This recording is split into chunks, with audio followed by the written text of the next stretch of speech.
Good morning folks, it's Prepper Al here again, and before we start, please subscribe, click on the notification button, check out my other videos, some good material there if I do say so myself.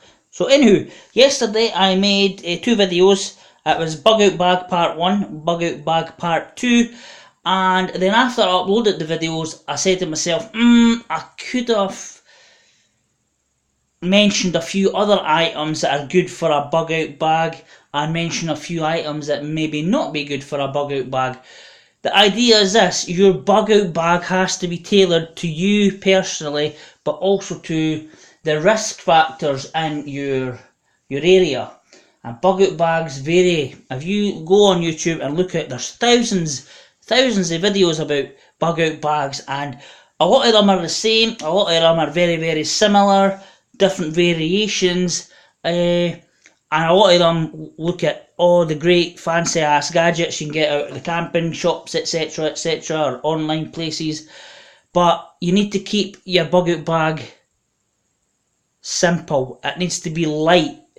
You can't be waddling about the place, and you can't get off the road or undercover into safety hiding from bad people with a huge heavy backpack. You'll just be like a sitting duck, like a big ass elephant, you know. You need to be light, you need to be quick on your feet, so you need to have the basics, and that was what my Bug Out Bag Part 1 and 2 was about. The basics, what you need to be able to live in the field, let's say, for 4 days before it's safe to come home, or you've got enough equipment and food on you to last you 4 days to get to your bug out location if you can't get there with your vehicle. And also your bug out bag also doubles as a get home bag. And I mentioned to say, let's say you were stranded in Inverness, your get home bag's in the boot of your car and you have to get home to Edinburgh. That was the idea behind it as well. But I've got to mention a few things about things that I did forget to mention that I think is important. A combination Swiss Army style knife, it's self-explanatory. It's got that's a can opener there, tin opener there. You've got your bottle openers on that there. You've got everything. That's your bottle opener there. You've got a cork opener there. You've got a Phillips screwdriver. You've got a knife. You've got a wee saw.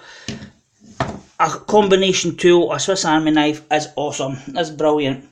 Self-defence, again, always self-defence. I mentioned I had a machete. That's big and bulky. This is quite small and concealed. You can hide that on your person, you know, for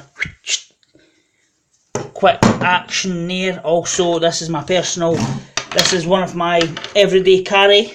I will make another video about everyday carry.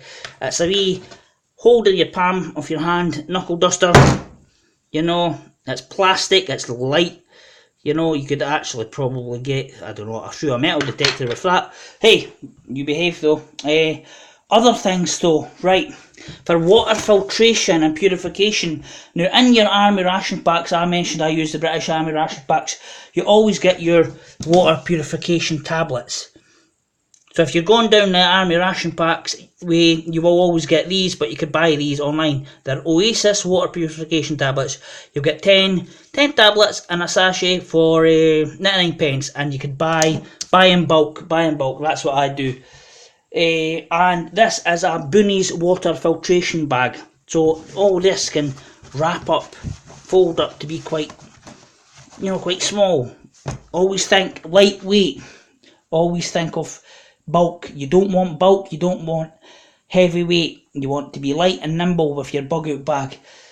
Basically, so you scoop the water up in that, and a wee rubber funnel that you could put in your water bottle, top of your water bottle, scoop the water out, let it drain through the funnel, then you purify it. So you filtered it, you've filtered your water, you funneled it into your water bottle, then you purify it, and then after about maybe half an hour you could just drink it, or you could boil it for washing and for a hot drink. So that's water purification and filtration. Multi-tools, self-explanatory, self-defense. I've never used these yet, but these are plastic arrowheads. They're thick plastic arrowheads, and they're for making a spear in the woods for self-defense. In the UK, you're talking about catching or killing rabbits and hares, maybe pigeons, pheasants, etc. I've never used these. I've still to put these into practice, but in my bug out, I would have them in my bug out bag. I can make homemade spears, and these are just for that little bit more finesse. Right, self-defense, but also protection. Just basic protection. Hard knuckle gloves. These are military style hard knuckle gloves. You could wear them just any time, and anybody messes with you, a quick left right hook, that's them done. They'll not be coming back to annoy you. But they also offer your hands protection when you're basically out and about. You might be doing physical activity. Your hand, if you break your feet, your foot, your ankle, your fingers, your hand, your wrist, you know what? Oh, you're bad. Break any bone out in the woods, out in the sticks, you're bad. And then we've got a head torch.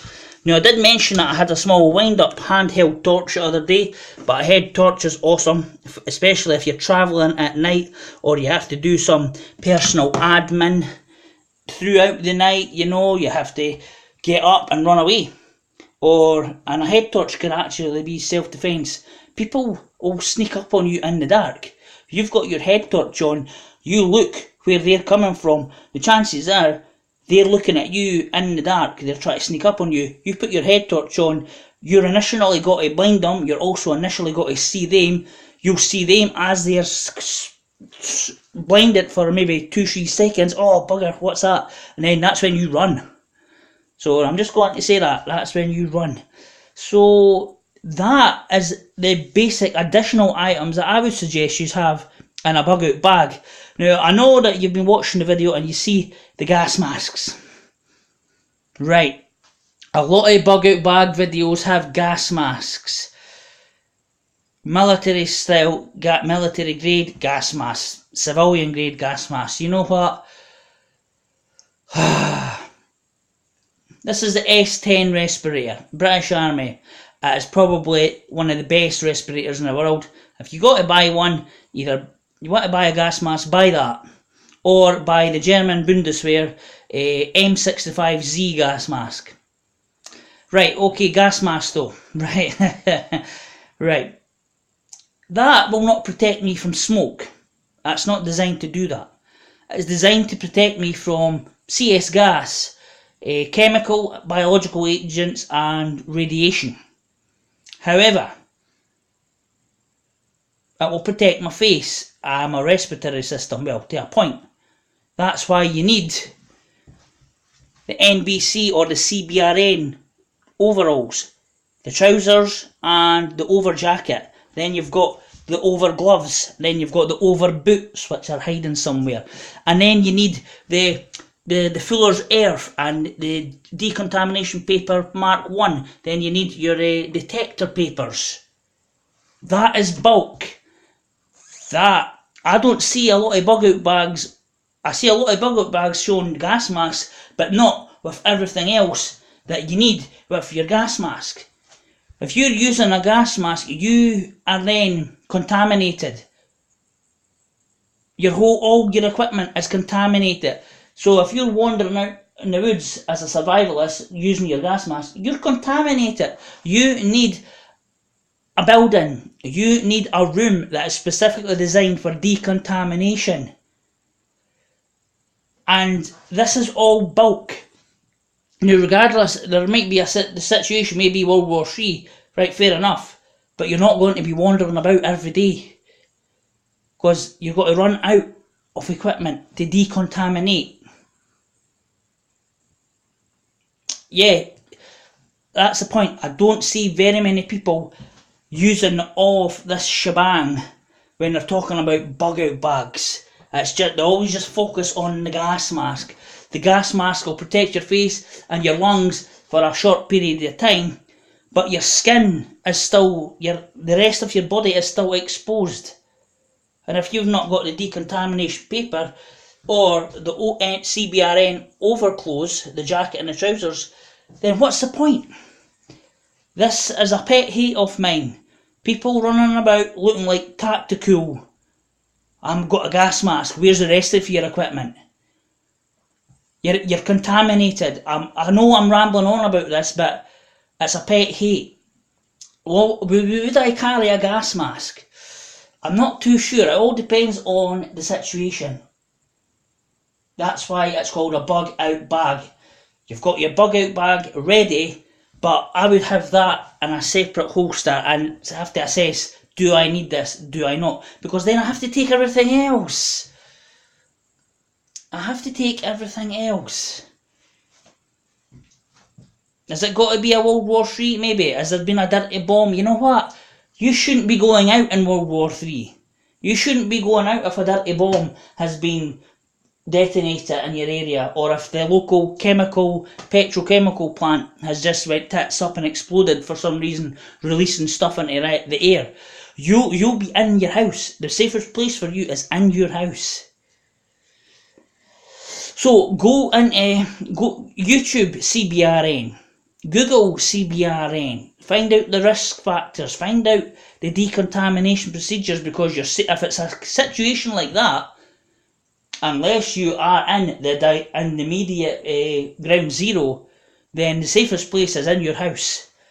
You get the windows shut, you get plastic sheets and duct tape to seal off all the cracks and all the edging of the windows and your doors, air vents, and you stay in your house for as long as you can and you listen to the radio. The whole CBRN side of things is very, very scary. If you're in that situation, you know what? OMG. And it doesn't matter if you've got a gas mask with the DK paper 1, DK paper 2 and all of this. If your house, or if you don't have a room in your house, like your kitchen or your rear entrance or your front hallway, then if that's not set up for full decontamination, which includes water, soap, scrubbing your equipment, decontaminating your equipment, and then your own personal skin, it's insane. You're not going to be getting suited up and taking your dog a walk and then decontaminating when you get home. That's the point I'm making about that. I've rambled on a lot about that. I'm just trying to emphasise that, folks. Don't get sucked in to the whole, you need this, you need that. You need to assess the actual risk factors in your area. Okay, and I've got the risk factors in my area are this. There's a chemical plant about 6 miles away. There's Rosyth Nuclear Dockyard, where they build the ships. There's Edinburgh, which is a financial centre. There's the Forth Road Bridge, the New Road Bridge. There's the old rail bridge. There's Grangemouth Oil Refinery. Those are all strategic targets that would be nuked. So guess what? I'm in the middle of at least the potential of 5-6 nuclear strikes. Yeah, I don't think my gas mask got to come in handy. I'll probably need at least 5 days warning because I don't have a car. You know what I mean? As far as the chemical plant along the road there, I'll be safe if I stay in my house. And me and my wife, if we do have to do anything, gas mask. I know how to decontaminate. I will be safe in that respect, but there's so many scenarios that will just be out of your control. You can only do but try. So it's up to you if you want to go down that road, but you need the gas mask, you need the detector paper, you need the fuller's earth, the paddy paper, you need the overall, the CBRN suit, and then you need to Google and YouTube how to make a decontamination chamber. Go for it. I know how to do it. I would suggest you do it as well, just for that working knowledge. But as I said, folks, water filtration bag, purification tablets, multi-tool, a filter, a small tactical knife, arrowheads, a head torch, and tactical gloves to protect your hands. And that goes with the rest of my equipment and foodstuffs in my bug out bag. So subscribe, check out my other videos, bug out bag part 1, bug out bag part 2, and I've got fire starting videos, I've got water purification, water filtration videos. Check it out, folks, learn something new if you don't already know it. And I'm sorry to ramble on a bit about the whole gas mask respirator type thing. However, you know what? There's a lot of exploitation within the prepper survival community. You need this, you need that, or you're going to die without this. Oh my god, you are so not prepared. Yeah, right, have a day off. Right, anywho, this is Prepper Al signing off. Please subscribe and thanks for tuning in, folks. Bye bye.